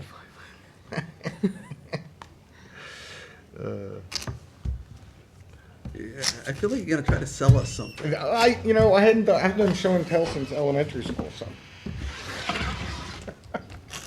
I gotta get them all, spaced out properly. And I have little, We're plenty spaced. individual little handouts for you guys, We could take stuff home? if you'd like. Dr. Julian. And a funnel, because we have to add the Are we olivine. gonna see a science experiment? We're gonna, Seems like we're I'm gonna do moving a science. far away. All right. Shall we get started here? Sure. All right. So, let me sort of segue into this. So, and I'll try to buy some time while Billy gets set up over there. And here comes Marty Shea. All right, so, we're gonna get an update on the North Sea Beach Colony Erosion Control District, but there is a lot going on at the moment in this area. I mentioned earlier that the dredging has begun of North Sea Harbor Inlet, and that is progressing very well, I'm told, and I want to sort of publicly thank everyone for making that happen, including Kathleen and Aram, and Marty, but also Congressman Zeldin's office, who did some heavy lifting, and Assemblyman Thiel's office, Trustee President Scott Horowitz, who was very involved with it, and County DPW, who worked really hard. There were some challenges. This is not the normal dredge window. So we had to get all these U.S. Fish and Wildlife and Army Corps and DEC, and everything to fall into place. As you know, that inlet had shoaled up and was becoming really dangerous to boaters, including those who keep their vessels at Conscience Point Marina, the town marina, but also Strong's Marina and lots of houses in that area who have docks. So it was really critical, and it's being dredged right now, so and successfully. And I don't know the fate of where the sand is going at. We have an easement agreement with Druckenmiller. Correct. The Druckenmiller property, and then I think there's gonna be some effort at some point to push the sand down. Maybe that's something that you're gonna talk about today, as well as some other things that you wanna supplement the sand with. So we're joined today by Kathleen Murray, Deputy Town Attorney, Aaron Tertullian, who is a coastal geologist and a consultant to the town through his company, First Coastal Consulting, and Marty Shea, our Chief Environmental Analyst? Yes. Chief Environmental Analyst. So thank you for attending. So who wants to kick this off? Kathleen?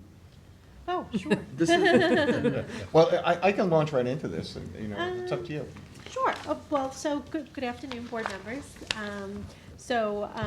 Aaron has asked to update the board on the North Sea Beach Erosion Control District, as the supervisor indicated. We are coming to the end of that Beach Erosion Control District's life, but before that happens, there was efforts, again, to have emergency dredging done.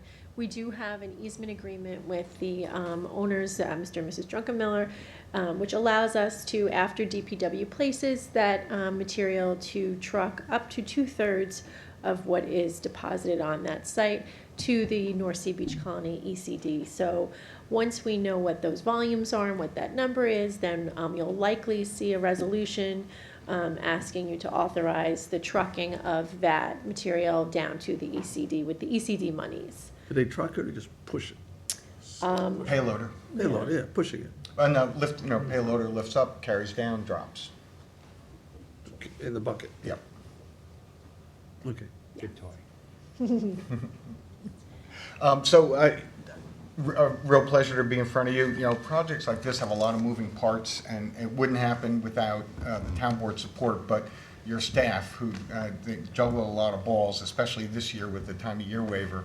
And I really want to thank Kathleen and Marty, who are on the front lines with me, but also not to forget, the unsung heroes, John McDonald and Veronica back in contracts, that make sure that those things get done on time too, because it takes all those things to make it happen. So I have a short PowerPoint for you. Jay gave a great introduction, so I won't spend a lot of time going through it, but I wanted you to just get a graphic overall view of what's happening. So go ahead, Bill. So everyone knows how to read what beach nourishment is. If you've ever wondered, that's the official definition.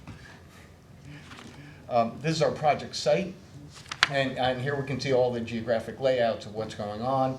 So you can see where North Sea Harbor Inlet is. You can see in yellow where the North Sea Beach Colony is, and in green you can see a portion of the Druckenmiller property where the sand is deposited by the dredge. And in the lower photo, I've outlined the sand transport system, which in this case moves from east to west. And because the inlet is a natural trap, sand gets caught in there, and that's the reason for the dredging to begin with. Next one. Just a little more detail on what that is. Next one. Can't read any of those numbers, but they're in your handouts.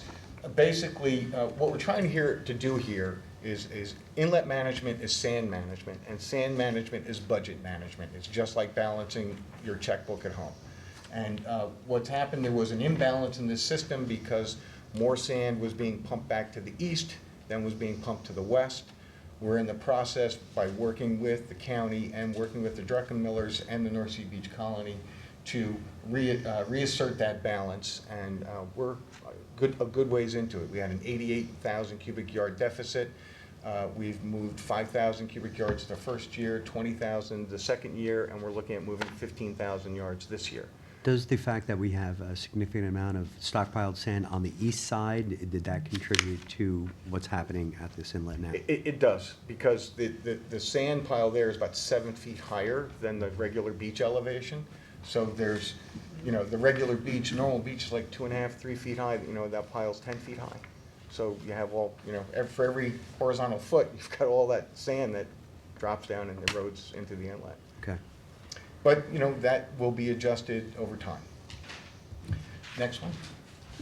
And so the interesting thing about this project was that we had originally designed it as a dredging project, and by partnering up with Suffolk County, we're actually able to deliver the project through payloaders at a significantly reduced cost. So it was really getting this done the first time around, which took several years for us to get all those parts together. Go ahead, next one, Phil. This is just some of the press coverage about what happened. Next one. So getting that to happen, it has made it now so much easier this year. Everybody knows what the role is. The county knows, exactly how they're going to dredge. They know where we'd like to have the material placed. The contractor that the town uses is actually on the county bid list, so we don't have to go out for anything special. Just make an arrangement. Everything's already been pre-approved. And this just, Billy, can you run the video on that? Sure. It should be a click down the bottom there. No. No? Or do you have the PowerPoint up?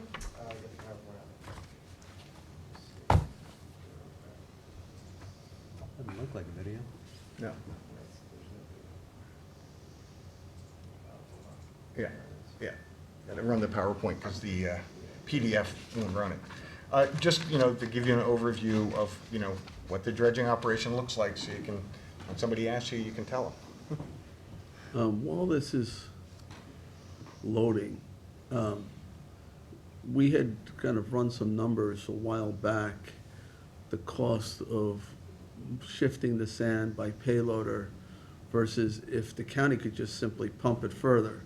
And the county couldn't pump it further because they didn't have the pipes to pump it further, and so you guys did some calculations that if we actually purchased the pipe for the county, it was cheaper potentially in the long run than pushing the sand down by payloader. But that project got stalled, so maybe if we have the video running, but maybe after this you could kind of just update us on that issue. So this is taken from a year ago, but there's the dredge in the inlet, and they have the pipeline that they're pumping the sand through is submerged, and if you go to the next one, Bill, you can see where, go to the next slide. And then they run that one too. So this is how it comes out onto the beach.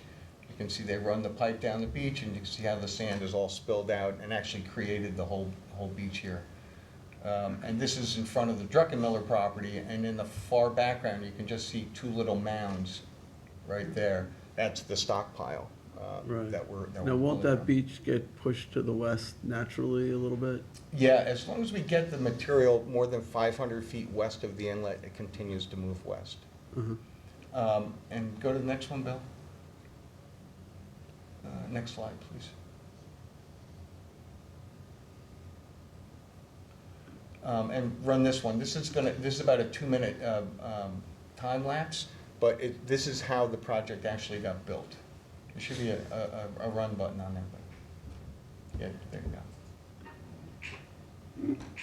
Really catchy music. I need some drums on this, okay? This is what it looked like when we started. The water was, even at low tide, was up against a huge portion of the bulkhead. And you can see this is us just getting started, and even as we're working, the water is right against the bulkhead. So we're actually building the beach right there.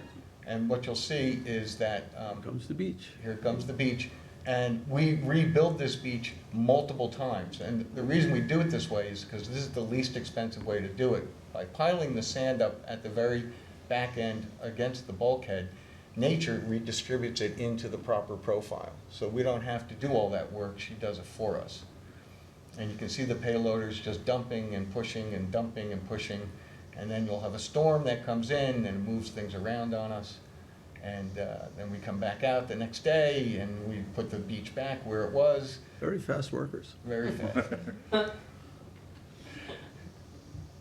And, you know, boom, boom, boom. And, you know, it's a lot of sand. You got a great big beach one day, and then a week later, the storm comes and it moves that sand offshore to create the proper slope on the profile. This is at the end, that was the end of North Sea Road. And here we are again, rebuilding it again, all part of the design. So when people say washed out, it didn't work, it actually is working. It's actually just working. taking a long process to get it. It's got it, you know, 90% of the beach is below the water. And we let nature through tides and waves work that sand from the upper part of the beach to the lower. So we'll eventually get back to being a beach. Yeah, so here's a good example. That's a coastal storm we had right after we finished. It totally inundated the beach. Everybody said the beach is gone. It was the worst storm anybody's seen in a decade. There's the beach. That's great. So a beach is basically an inclined plane. Yeah. I used to teach science. And this is some repair work we But did. it's really, I'm just gonna say, as a structure, it's like the perfect structure for absorbing the energy of the sea, Right. in this case, the bay, but because you have, the energy gets converted to rolling up the plane, increasing the, you know, the potential energy. But it also gets absorbed, and it also moves it around a little bit, so it's really the perfect way to absorb energy. But yeah, that plane starts well beneath the surface of the water. It's like, beaches are like icebergs, 90% is below the water.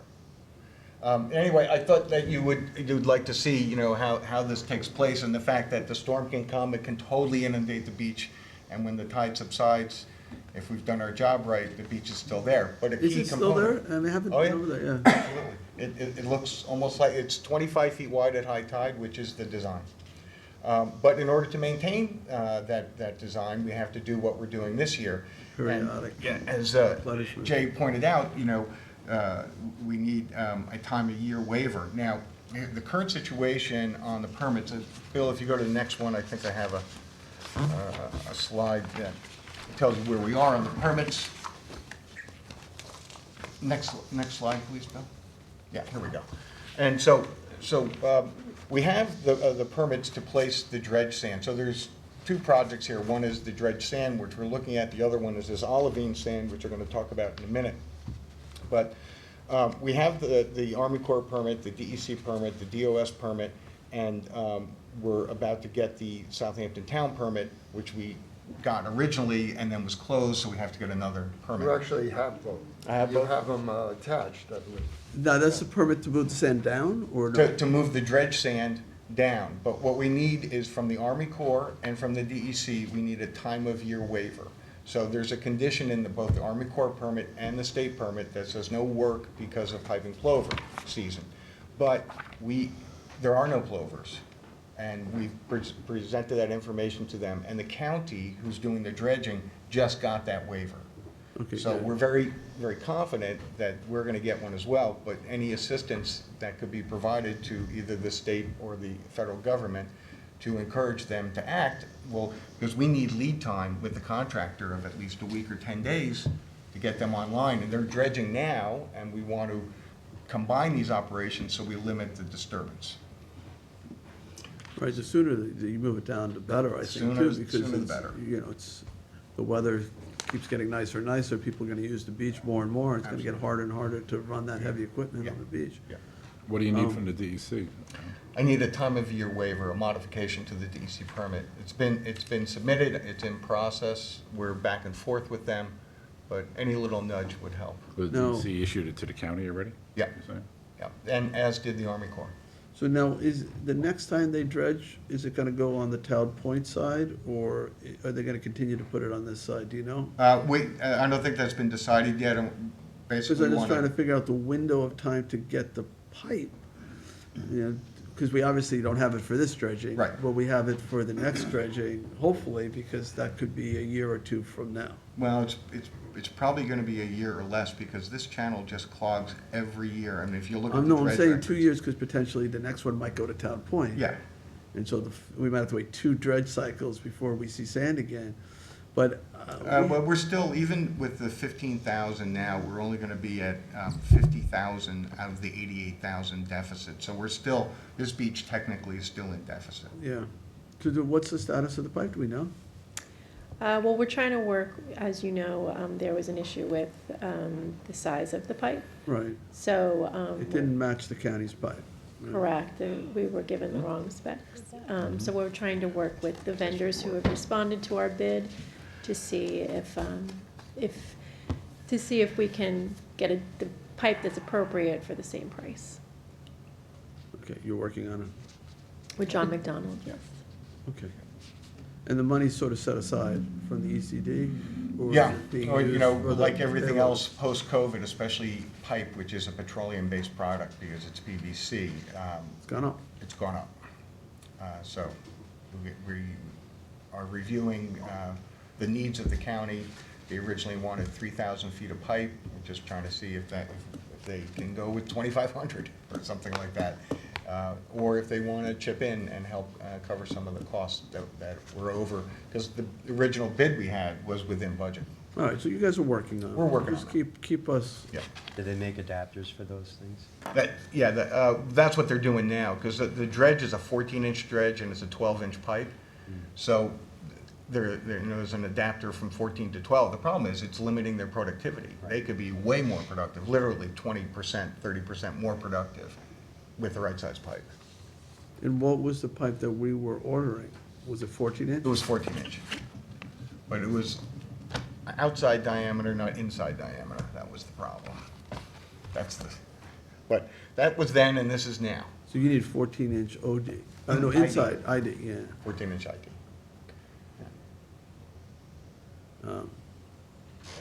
Okay, so you want to switch to Olivine? Yeah, let's switch to Little Olivine. science lesson here.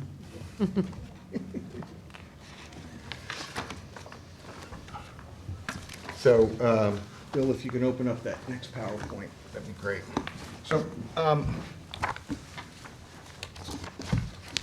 unfortunately, Grace Andrews, who's the lead scientist for Project Vesta, couldn't be here today, so she did prepare this PowerPoint for me to present. So let's just talk about what Olivine is, and I brought some samples so you understand that, you know, this is something real, it's not made up. It's So not a food, a thing, Olivine? this is like a sandwich board. Maybe that's Ovaltine I'm thinking of. Ovaltine. Anyway, here you go, pass it around. So, It's not made of one of the things, Jay said jokingly was you're gonna turn our beaches green. But as you can see, when olivine is a rock, it's pretty green. But as you grind it down in size, it becomes more gray. So, and here's the key to olivine. Go to the next one. So Project Vesta is a mission-driven public benefit corporation. And their mission is to capture carbon using olivine and to place the olivine on beaches in order to enhance the weather. So what is olivine? Olivine is a silicate-based material. Go to the next one, Bill. In fact, one of the great examples of olivine are the Palisades in Jersey. The first 30 feet of the Palisades is olivine.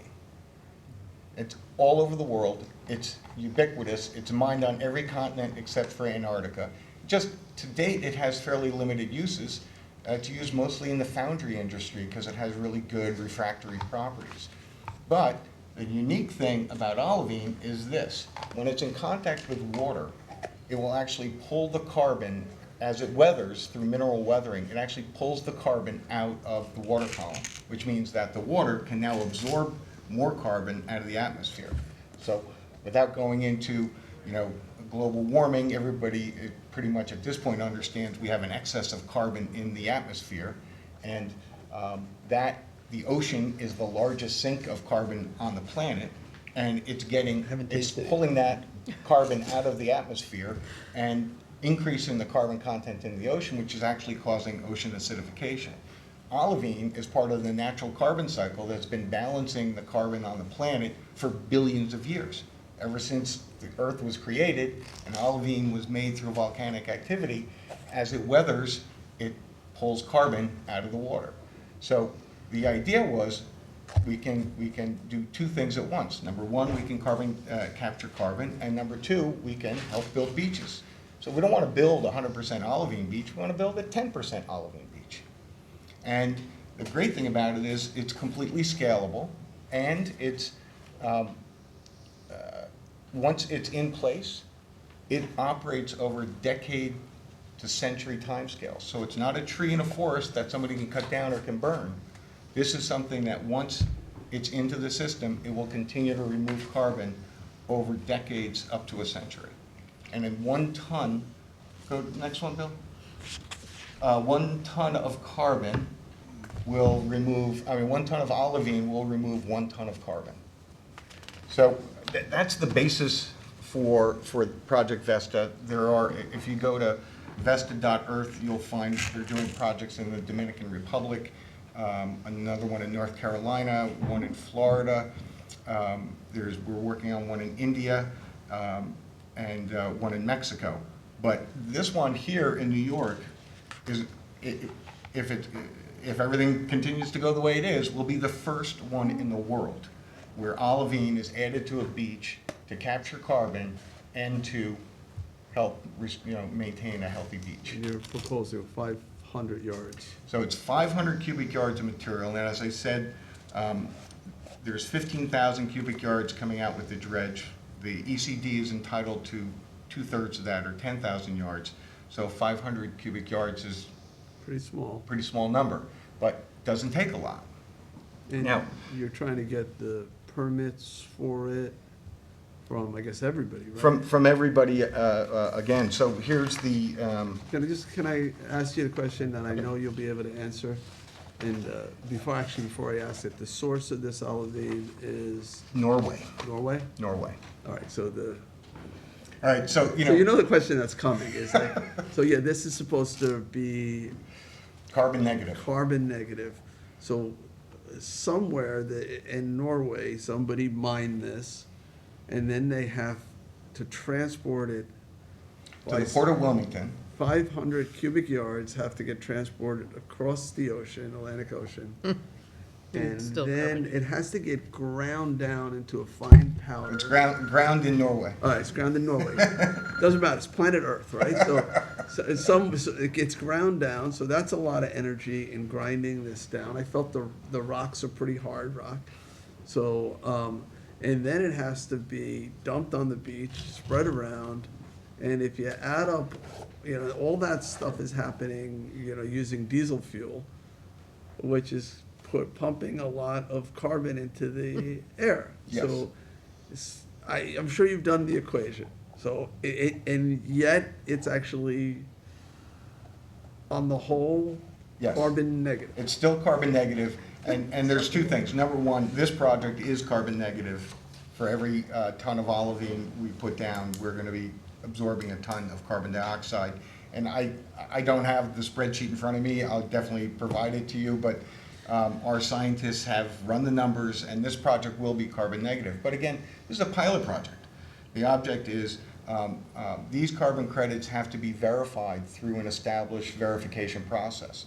So, Bill, if you And go... I'm imagining future projects won't be taking olivine from Norway. No, they won't. Bill, They'll go be, to the map. From the Palisades. From the past, some are a little bit closer. One night we'll take it.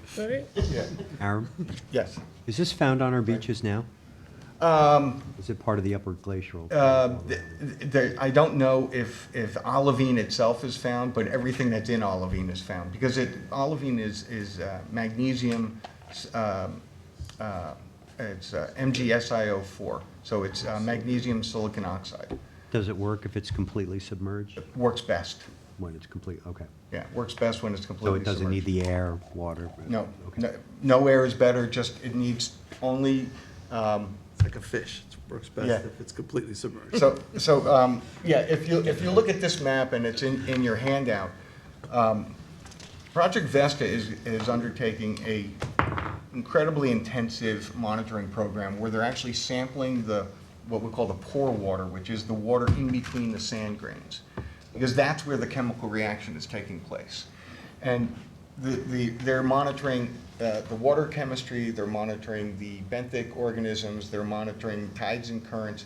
Over the course of 2 years, they're going to spend about $2 million monitoring this project, because that's what's necessary in order to verify that the olivine is actually absorbing carbon dioxide. And the measurement is, the telltale is that the alkalinity in this pore water in between each sand grain begins to increase, because that is the result of the chemical reaction. So it's a tremendous investment on the part of Project Vesta. So just rewind for 1 second. So you're actually then de-acidifying the ocean as well. Yes.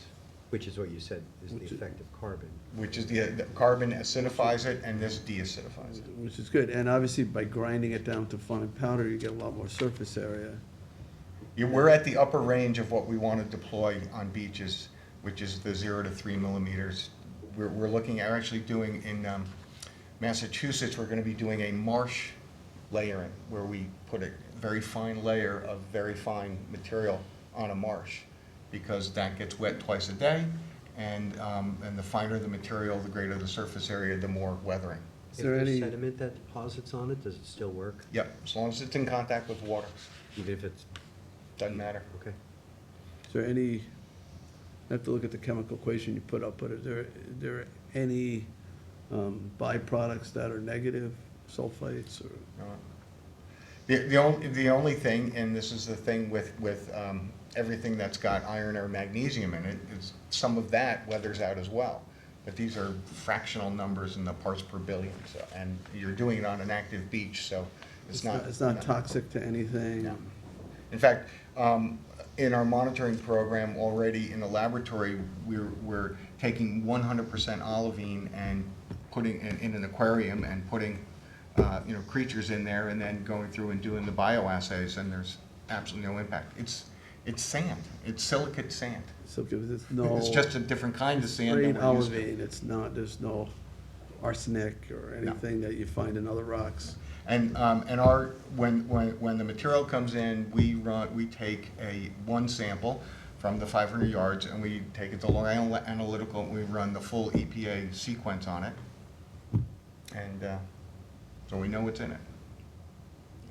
Marty, Yes. your ballywick here, well, you've looked at this? Yeah, I have. I've actually issued requisite town wetland permits so they can go ahead. You like it? Well, the olivine introduction is being done as a research project. So I permitted that research. They're going to do extensive monitoring. And, we'll see what comes out of that monitoring and that analysis. They're gonna look at ecological impacts, other marine species, whatever, everything.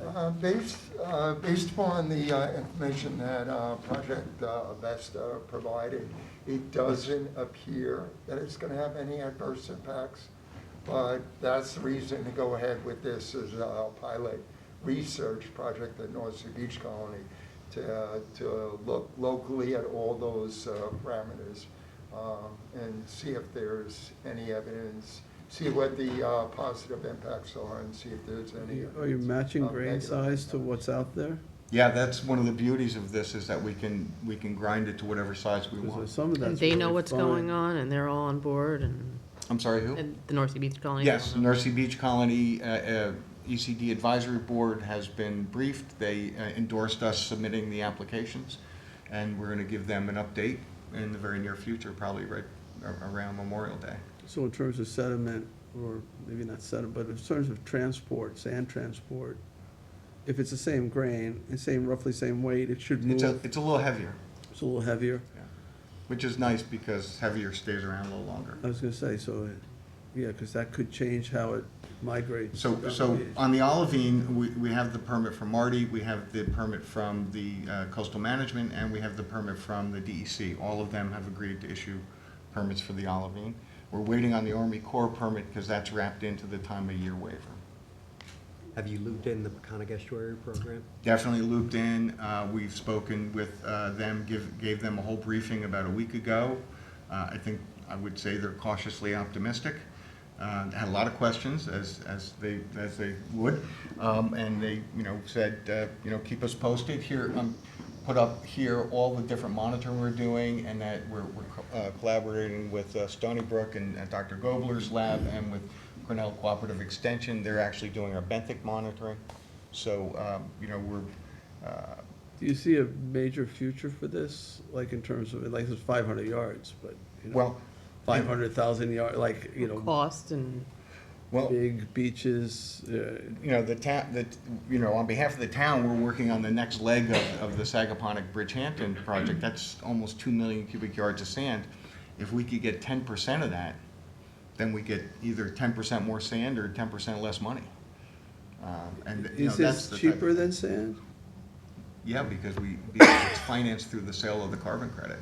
That was actually my next question. So there is who gets the carbon credit? Vesta gets the credit, and that's what allows them to provide the material.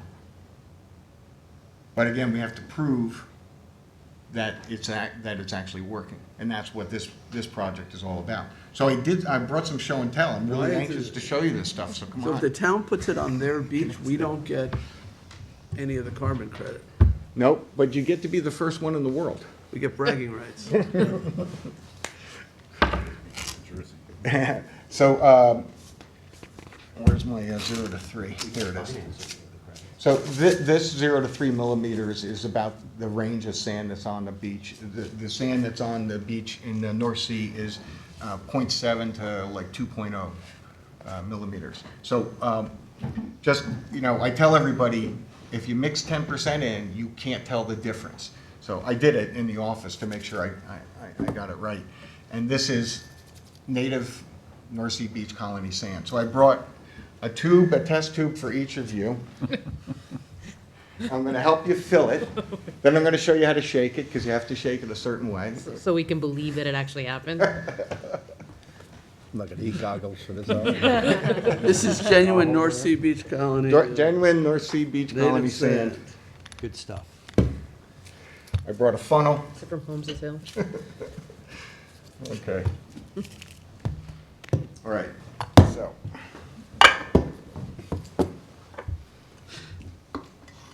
You hang on to that, and you tell me when to say when.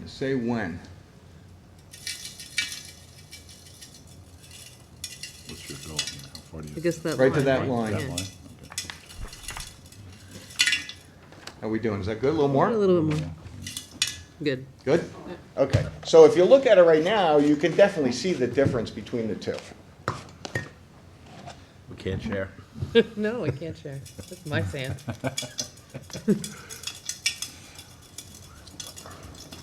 Tell you two to behave. Just tap it a little. Yeah, there we go.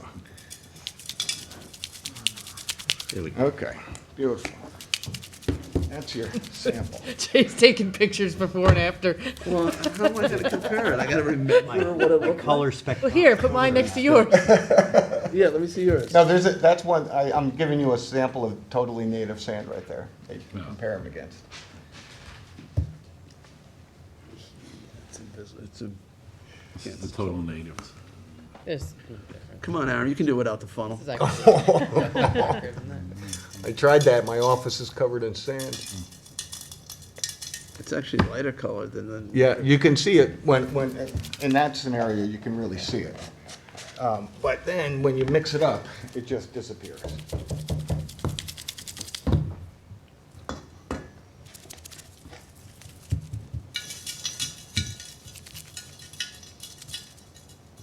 Is that right? A little more? Pretty good? You're good, Mark? On mix, I just have the control. That one's lighter than I feel like I'm mixing a Same place? drink. If you're a martini drinker, this is second nature to you. shaking You off. don't So- take a martini, come on. James Bond always did. And it's long, So, sorry. you know, the 10% mixture is indistinguishable once it's mixed into the beach. And that's the way it should be. If anything, it looks like the Olivine is a lighter color It's more gray than anything else. than the native sand. Yeah, Yeah, but look at this compare it to one, the control. and that's one. lighter than all of it. Is it dried out more? So I'm All about the same. just trying to think from a global warming, making the beaches, Lighter, reflect more, probably that's probably not helpful. so, You want them to push the heat, no? Marty, which way is it better? there's an No, the albedo black effect. surfaces are bad, right? Black surfaces Absorb absorb, heat. right, you want lighter surfaces, right? So could be a potential positive if it makes it slightly lighter color. Well, this is gonna be Absorb More submerged. heat. 90% of the beach is 90%, underwater. yeah. This is gonna work its way into the. It's really, into the you system. can't see it's there. So this doesn't really adhere to the sand in any way, it just mixes in. I mean, it's just as hard as quartz. But can you build sandcastles with it, right? The answer is, yeah, it's built good because this stuff is more angular, because it's mined and milled. So it sticks together better. Keys into itself, nice. And our sand is mostly quartz, right? Oh, yeah. I mean, Silicon dioxide. So that, you know, But all of it's a that's silicate what too. that's what we're up to, and I'm personally pretty excited about it. And really pleased that I could bring, you know, to Southampton the first ever Olivine inspired carbon capture beach. Anybody have any questions? This is not, Yeah. or the routine, run-of-the-mill sort of town board. I'm missing John. Yeah. John would've had all kinds of I questions. I'll be done, hold on. So we have a chain of custody law in the town, so do you know exactly the source in Norway where the Olivine is being mined? Really, John? Use it for solar panels? There's no fracking of it being John still, no fracking material involved here. Who's paying for the study to find out? Project Vesta. They're paying for the study, they're paying for the olivine, they're paying to put down the olivine. Oh, All right, anybody else? Awesome. You know, all show and tell, you should be able to take something home. And so in exchange, Mercy Beach Colony is getting 500 cubic yards of, Beach compatible material. that will not move as much as sand will. Yeah. and do you mix it before you move it, or? No, you know, once again, we let nature do it, Can you, works the best. Billy, can you put the reaction up again? It's not it has nothing to do with salt water, right? There's no. No, it's not, freshwater, saltwater, doesn't matter. Right. And its efficacy, does it run out after a while?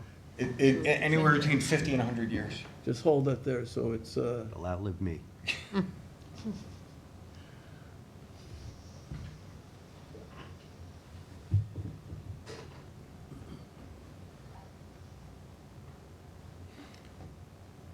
Jay's college chemistry is coming back to him.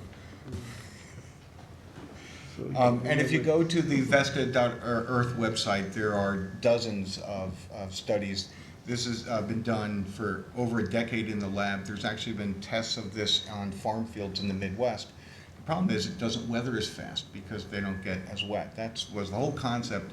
I met this group at a virtual conference, and they were like, they told me this idea, and I said, you gotta be kidding. But I read the papers, I ran the equations, and I was like, okay, this works. so As anywhere there's else no in the- precipitate here, it's all, It's dissolved. it's all dissolved. Has any place in the So world nothing volatilizes deposited this either. in the water? Not on purpose, but there are olivine beaches all over the world. There's a famous one in Hawaii called Papakolea, and I think there's one in Australia. I'm pretty sure I saw one when I was in Greece. It looked like olivine. But yeah, if you Google, Olivine beaches, you'll get, a dozen hits around the world. So there's no issues with any marine life? Well, at this point, there You're doesn't changing the water appear to chemistry be. slightly, but nothing more than all the other minerals on the beach. Yeah. I don't see any of this being problematic for fish. But we're seeing higher acidic rates in our water, Yes. right? And Yeah, this will bring it down a little bit, slightly.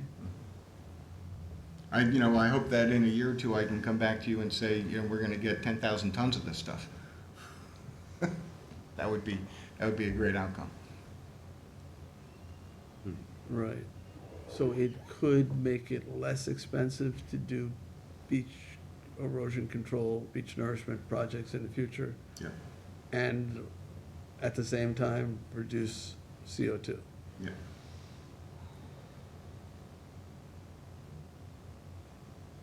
Okay, I mean, it's Yeah. it's certainly interesting. It's, It's hard for me to fathom that I know. this type of thing could have any significant impact on reducing global warming, but I'm willing to give it a try.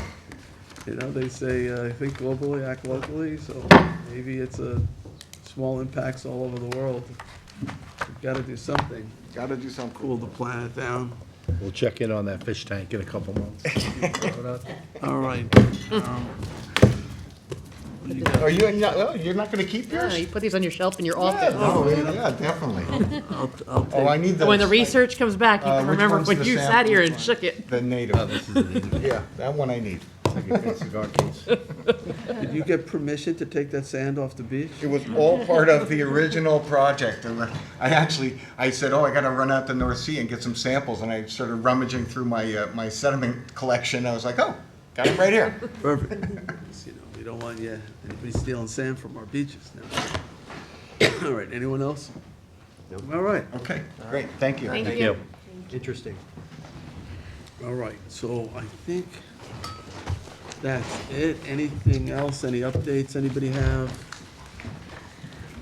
Anything going on this weekend that we should know about? Southampton Yeah. ambulance dinner Oh. Saturday. Sure.